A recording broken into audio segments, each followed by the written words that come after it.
Olá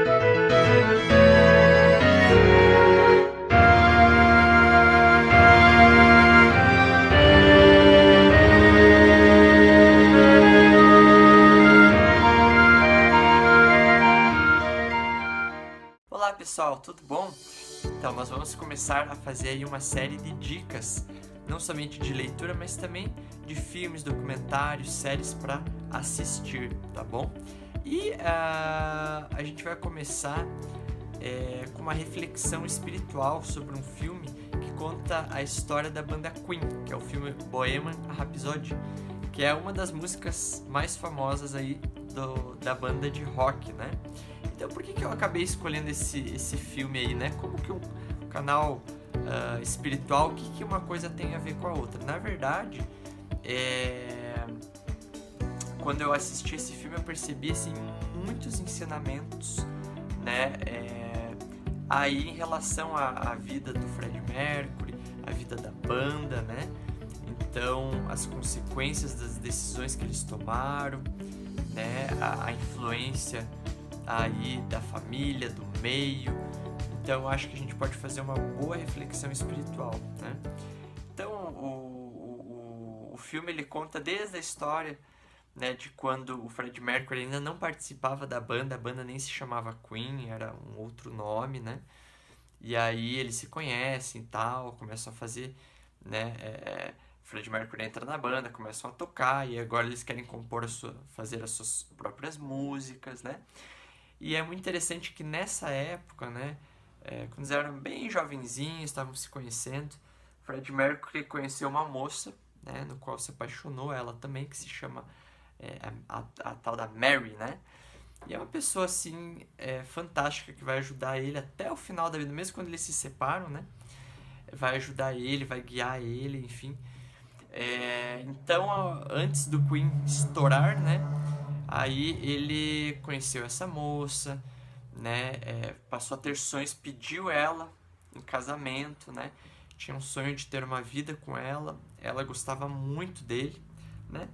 E aí quando eles foram aí desenvolvendo suas próprias músicas, foram crescendo, a gente percebe no filme que o glamour, a fama, acabou fazendo a cabeça aí um pouco do Freddie Mercury, né? De uma forma mais forte na vida dele, né? Não digo que na vida dos outros não, mas pelo menos no filme eles parecem um pouco mais equilibrados, assim, sabe? Com suas famílias e tudo mais. Já o Freddie Mercury, ele acaba subindo muito, né? A cabeça dele ali, pelo menos o que o filme apresenta, né? E aí ele vai começar aos poucos a ceder, né? Alguns desejos e, enfim, tentações aí que vêm ao longo, né? E ele, pelo menos ele se apresenta como bissexual, né? Então, assim, porque ele era apaixonado pela Mary, mas também tinha desejos por homens, né? Então, acontece que quando ele sai para ter a carreira dele com o Queen, ele se afasta cada vez mais da Mary, né? Então, aí também a gente pensa bastante numa reflexão sobre casamento, né? A gente tem até histórias aí de pastores, enfim, pessoas que às vezes no seu ministério, né, se afastam da família, né? Então, como que a tentação se torna mais difícil, né? Se torna mais difícil você permanecer fiel a uma pessoa, né? Você tá fora e tal, você conhece outras pessoas e tudo mais. Então, aqui a gente já vê como é importante, né? O casal sempre estar junto, não se separar, né? Eu sei que isso é difícil, né? Em vários momentos da vida, às vezes a pessoa tem um trabalho fora e tudo mais, né? Mas a gente vê aqui que o Fred, ele não aguentou, né? Não aguentou permanecer fiel a Mary, né? E então aqui a gente tem essa reflexão aí de quão importante aí Paulo fala, né? Inclusive para o casal sempre estar junto, inclusive sexualmente, para que Satanás não os tente, né? Então, enfim, aqui a gente vê no filme, né, como esse conselho é válido, né? Se você quer manter fidelidade aí no seu relacionamento, como é importante você estar junto, né? Ao se separar é muito mais fácil, né, de cair. Muito bem, e aí a partir desse momento a gente vai ver a vida do Fred desandando, né? Então a gente vê essa questão da cobiça, do glamour, da riqueza, da fama, né? Acabou separando ele da Mary, né? Acabou colocando ele numa vida bastante...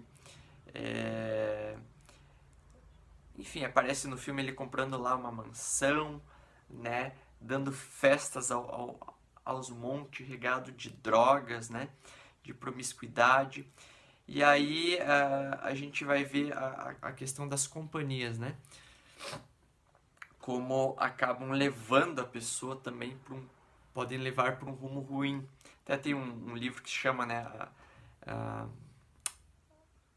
Agora não vou me lembrar ao certo, mas o livro diz que você é o resultado das 5 pessoas com quem você mais anda, né?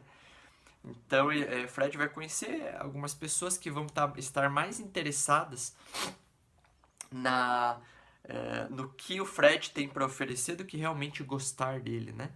Então, vão estar mais preocupados com o dinheiro que ele tem, com o glamour, com a fama, né? E aí vai aparecer um personagem lá, eu não me lembro bem o nome do suposto amigo dele, que vai passar meio que a perna nele, né? E vai acabar controlando a vida do Fred, né?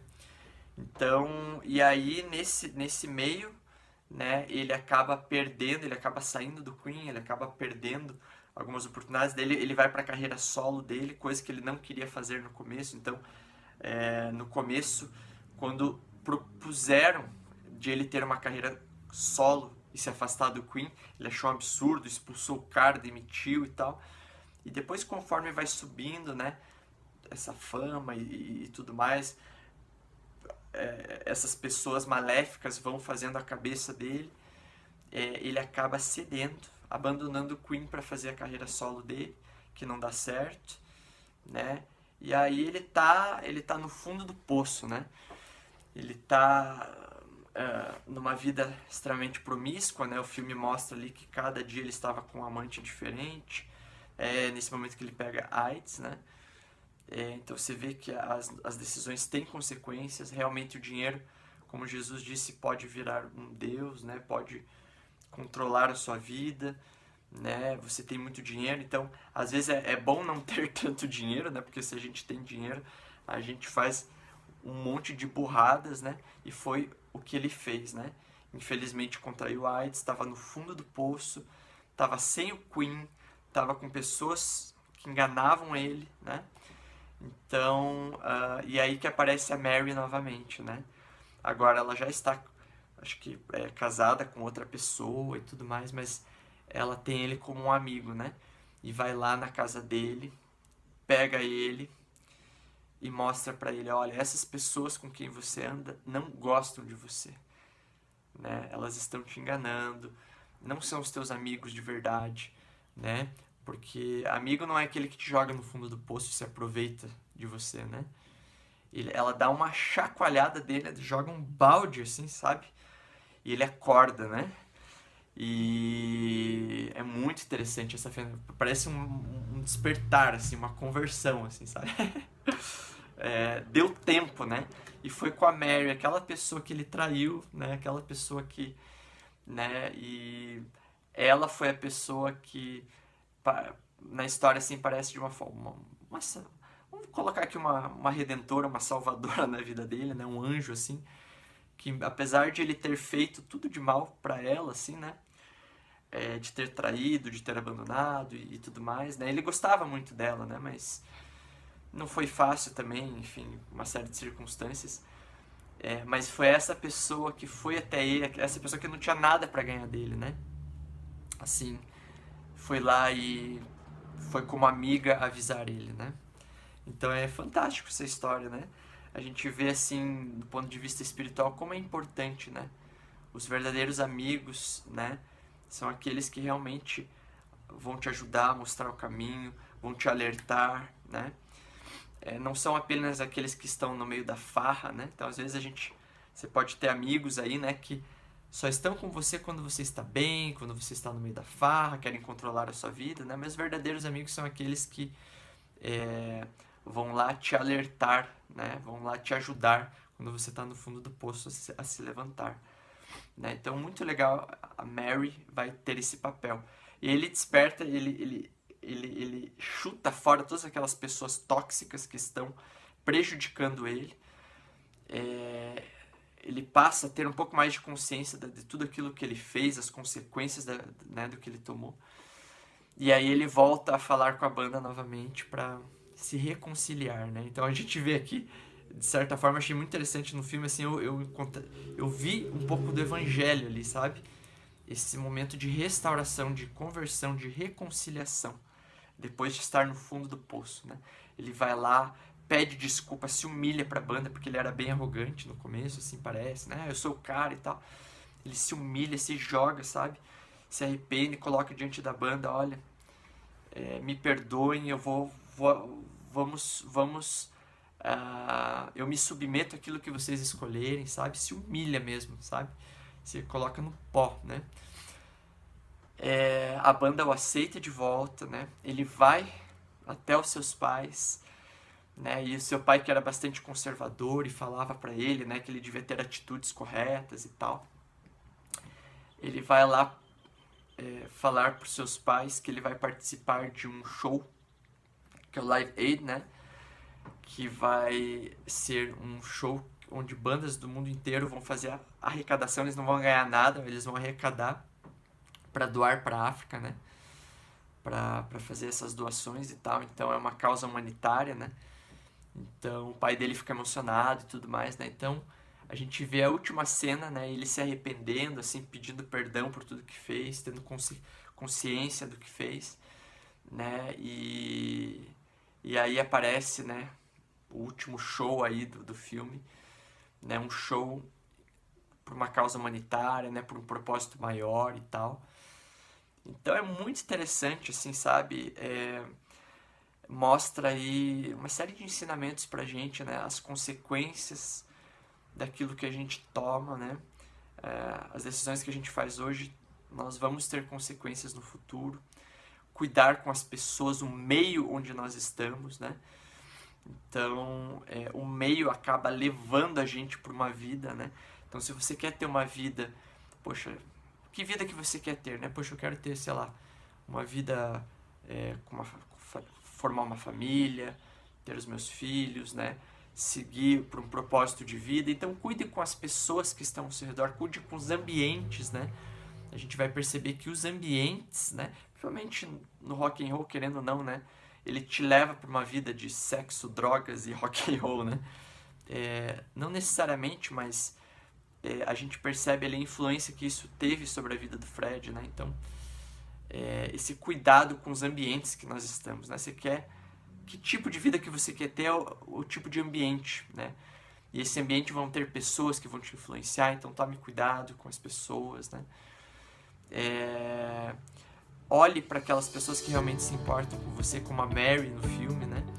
E se você caiu até o fundo do poço, ou tem pessoas que caíram que você conhece, saiba que existe redenção, né? Então eu vi uma história de redenção aí, né? No final do filme, de arrependimento, de consciência, sabe? E ele não somente se arrependeu, não somente teve consciência, mas ele foi lá, né?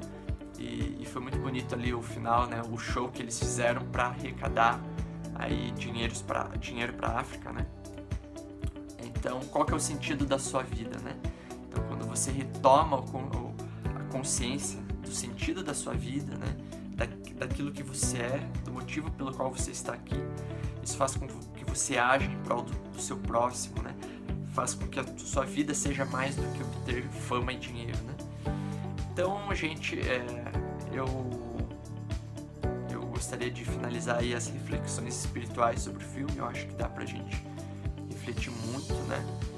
E, enfim, né, a gente acaba encontrando o evangelho, né, nas coisas que a gente assiste. Então, eu encontrei o evangelho nesse filme aí, né, de certa forma, né, na vida de pessoas aí. Então, em vida de pessoas que não são religiosas, não são cristãs, mas a gente observa, né, o agir de Deus também, né. Então, espero que você tenha gostado, tá? A gente vai fazer aí uma série de dicas de filmes para assistir com reflexões espirituais, tá? Espero que você tenha gostado. Até o próximo vídeo.